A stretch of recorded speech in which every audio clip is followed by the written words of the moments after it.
আজকে আপনাদেরকে দেখাবো ঢাকা কমলাপুর থেকে পদ্মা সেতু যায় ট্রেন কিভাবে। আজকে ঢাকা কমলাপুর থেকে সুন্দরবন এক্সপ্রেস ট্রেনে করে যাব ভাঙ্গা পর্যন্ত, আবার ভাঙ্গা থেকে পদ্মা সেতু হয়ে মাওয়া পর্যন্ত আসব।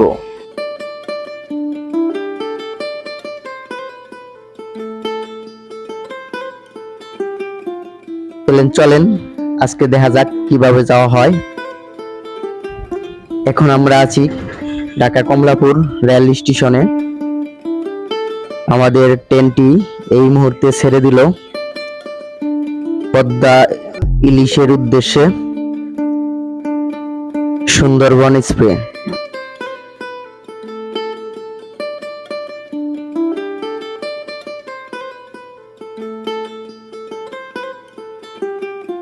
আমরা ঢাকা থেকে বের হতেছি, আমাদের সাথেই থাকেন। ট্রেন চলেছে, ট্রেনের বাড়ি কই। কিছুক্ষণের মধ্যেই আমরা বুড়িগঙ্গা নদীর উপর দিয়ে পুরা একটি উড়াল সেতু দিয়ে ট্রেনটি খুব দ্রুতগামী স্পিডে চলে যাচ্ছে পদ্মা সেতুর বুকে। যে না আসবেন সে খুব মিস করবেন।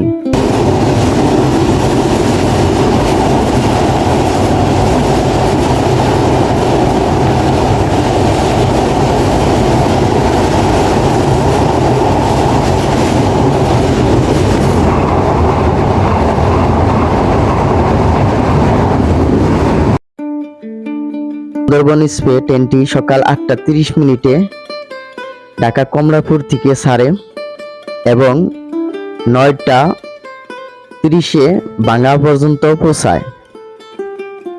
আর সকাল 11টায় একটি লোকাল ট্রেন চলাচল করে এই রুটে। আর বিকাল 3টায় মধুমতি এক্সপ্রেস ট্রেনটি চলাচল করে। আমরা কিছুক্ষণের মধ্যেই মাওয়া রেল স্টেশনের কাছাকাছি এসে পড়েছি। মাওয়া 6 লেনের রাস্তার কাছাকাছি এসে পড়েছি। কিছুক্ষণের মধ্যেই আমরা মাওয়া রেল স্টেশন পের হয়ে পদ্মা সেতুর উপরে উঠবে আমাদের এই ট্রেনটি।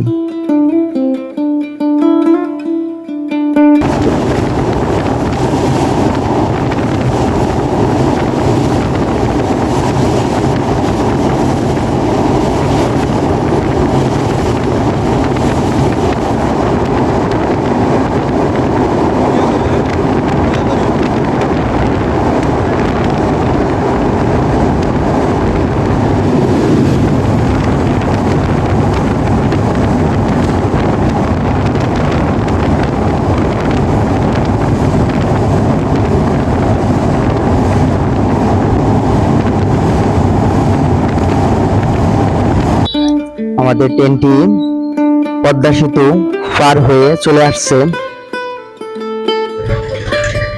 পদ্মা রেল স্টেশন পার হয়ে আমাদের এই ট্রেনটি কিছুক্ষণের মধ্যেই ভাঙ্গা রেল স্টেশনের কাছাকাছি চলে আসছি। এটি সেই ভাঙ্গা রেল স্টেশন, আধুনিক ভাঙ্গা রেল স্টেশন তৈরি করা হয়েছে, কিন্তু এটা এখনো কার্যকারী শুরু হয়নি। তাই আমাদের এই ট্রেনটি ভাঙ্গা রেল স্টেশনে বিরতি না দিয়ে ভাঙ্গা জংশন রেল স্টেশনে বিরতি দিছে। আমরা ভাঙ্গা রেল স্টেশনে নেমে দুইজন ভাঙ্গা রেল স্টেশনে কিছুক্ষণ আমাদের অপেক্ষা করতে হবে আরেকটি ট্রেনের জন্য। তাই রেল স্টেশন থেকে একটু বের হয়ে আমরা আরেকটি ট্রেনের মাধ্যমে ভাঙ্গা রেল স্টেশন থেকে মাওয়া পর্যন্ত যাব। মধুমতি এক্সপ্রেস ট্রেনের অপেক্ষায় বসে আছি। কিছুক্ষণের মধ্যেই মধুমতি এক্সপ্রেস ট্রেনটি পদ্মা সেতুর উদ্দেশ্যে ছেড়ে যাবে। আমাদের মধুমতি এক্সপ্রেস ট্রেনটি এই মুহূর্তে ভাঙ্গা রেল স্টেশনে দাঁড়িয়ে আছে। এখন আমরা এই মধুমতি এক্সপ্রেস ট্রেনটির মধ্যে কিছুক্ষণের মধ্যে চললাম। আমাদের ট্রেনটি ছেড়ে দিল মাওয়ার উদ্দেশ্যে। আরেকটি জিনিস আপনাদেরকে বলে রাখি, মধুমতি স্পিড ট্রেনটি ঢাকা থেকে ভাঙ্গা পর্যন্ত যে কয়টি রেল স্টেশন বাজে সব কয়টি রেল স্টেশনে এই ট্রেনটি যাত্রা বিরতি দিয়ে থাকে। আর সুন্দরবন স্পিড ট্রেনটি ঢাকা কমলাপুর থেকে ছাড়লে একবারে ভাঙ্গা জংশনের আগে কোনো হানে বিরতি দিয়ে থাকে না। মধুমতি স্পিড ট্রেনটি যদিও সব স্টেশনে দাঁড়িয়ে থাকে, তারপরেও এই মধুমতি স্পিড ট্রেনটি গতিবিদ প্রচুর পরিমাণ গতি থাকে। আমরা কিছুক্ষণের মধ্যেই পদ্মা রেল স্টেশনের কাছাকাছি এসে পড়েছি। আমরা কিছুক্ষণের মধ্যে আবার আপনাদের সাথে দেখাবো মাওয়া রেল স্টেশনে নেমে মাওয়া রেল স্টেশন থেকে কিভাবে অটো করে মাওয়া পর্যন্ত, মাওয়া নতুন ঘাট পর্যন্ত গেলাম, সেটা আজকে আপনাদেরকে দেখাবো। আমাদের ট্রেনটি ভাঙ্গা স্পে পার করতেছি। আমাদের ট্রেনটি এখন আরেকটি স্টেশনে যাত্রা বিরতি করবে।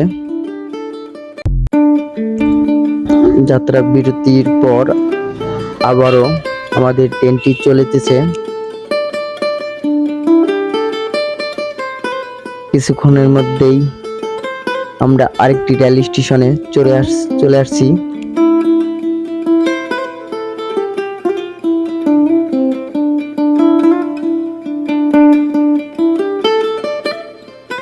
মাওয়া রেল স্টেশনের কাছাকাছি এসে পড়েছি। আমাদের সাথেই থাকেন, পুরো ভিডিওটা দেখেন, কিভাবে গেলাম কিভাবে আসলাম সব ভিডিও পাবেন এক টানতেই। এই রেল স্টেশনেও 1 মিনিটের একটি বিরতি দিয়ে থাকবে, তারপর আবার ট্রেনটি ছেড়ে দিবে মাওয়া রেল স্টেশনের উদ্দেশ্যে।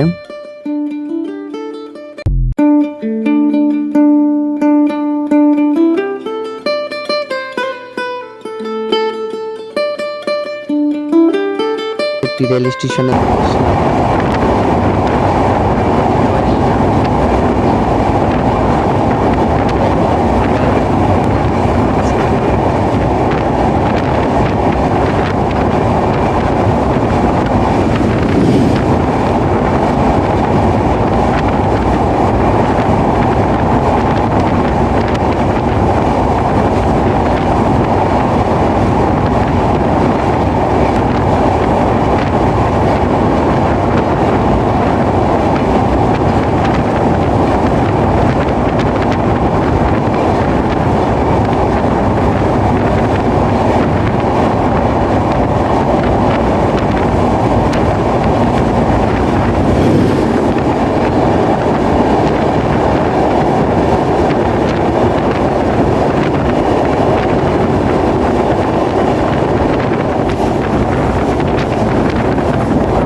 তো কিছুক্ষণের মধ্যে আমরা এখন মাওয়া রেল স্টেশনে পৌঁছে গিয়েছি।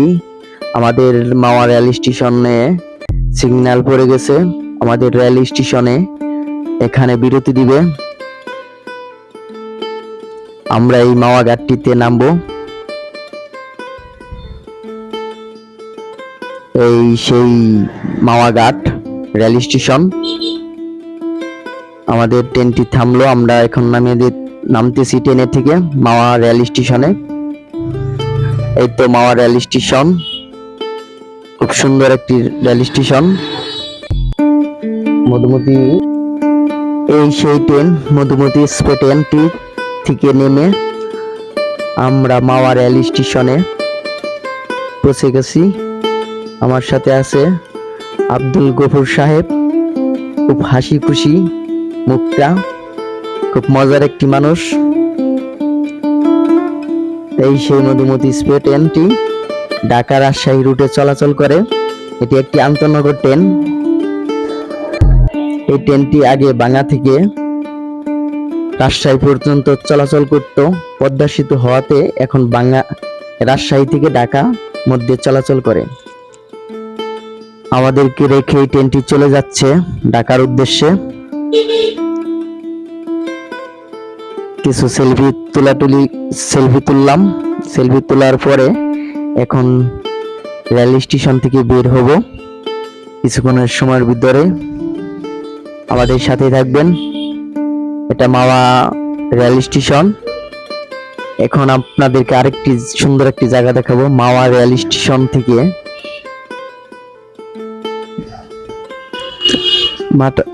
মাটির নিচ দিয়ে একটি রাস্তা, এই রাস্তা দিয়ে আমরা সড়কের ওই পার চলে যাব। সুন্দর একটি টার্নিং বানিয়ে দিয়েছে।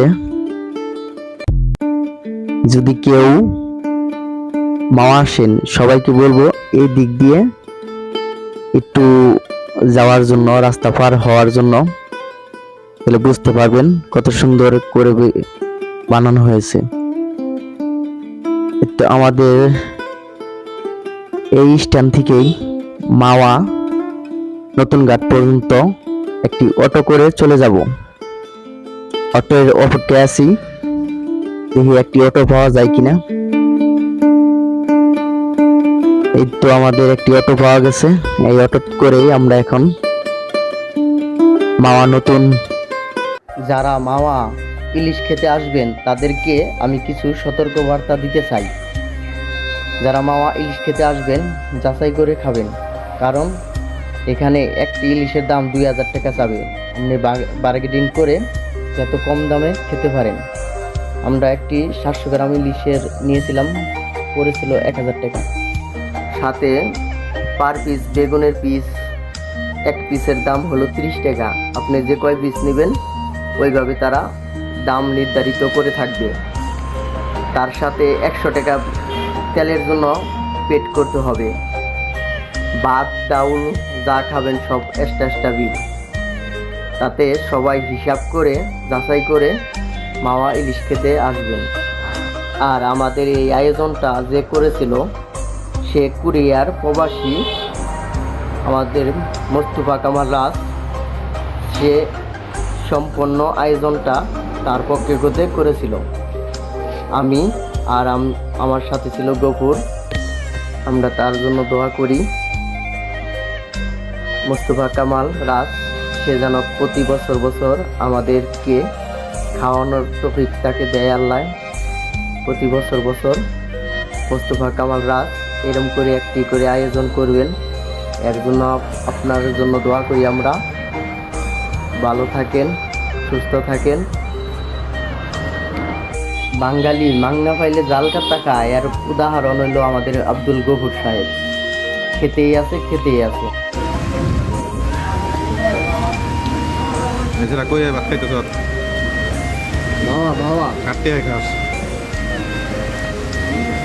কুরিয়া প্রবাসী মোস্তফা কামাল রাজ।